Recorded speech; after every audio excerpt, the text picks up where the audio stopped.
Hi, I am Sai Srinidhi Sudan. Hi, I'm Harivishal Sudan. Now we are going to see about history of Gupta and dynasty.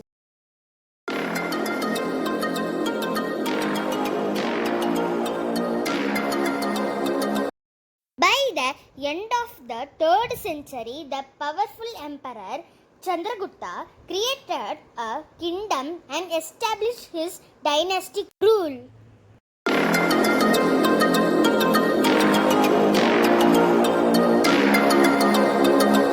Gold, silver, and copper coins were issued by Gupta rulers. Allahabad pillar inscription of Samudragupta. Mehrauli iron pillar inscription. Bitari pillars inscription of Skandagupta. The Gadwa stone inscription.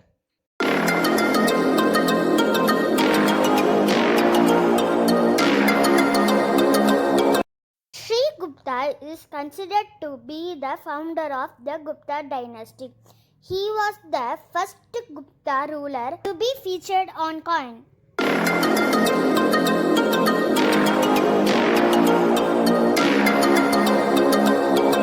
Chandragupta eliminated various small states in northern India and crowned himself the monarch of larger kingdom.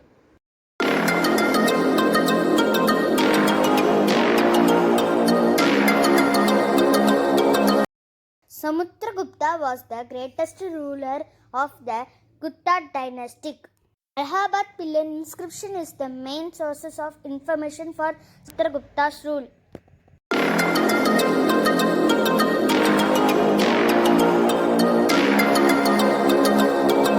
The divine theory of kingship was practiced by the Gupta rulers.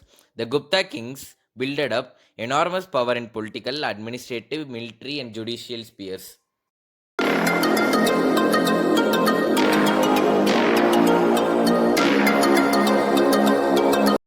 The contribution of the traders for the development of Gupta economics was very impressive.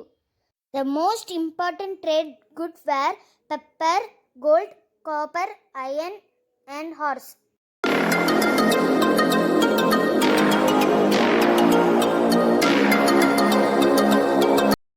Mining and metallurgy were the most flourishing industries during the Gupta period. The most important evidence of development in metallurgy was the Mehrauli iron pillar installed by King Chandragupta in Delhi.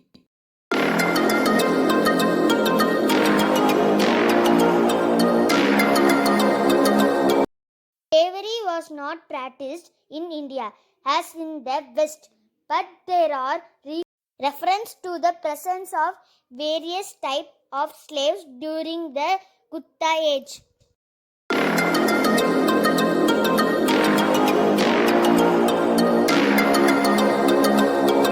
There was revival of Vedic religion and Vedic rites.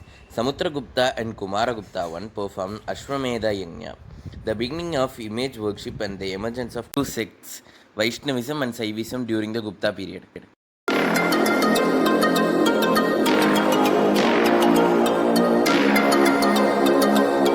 We hope you would have understood about the history of Gupta dynasty. Thanks for watching. Don't forget to subscribe our channel.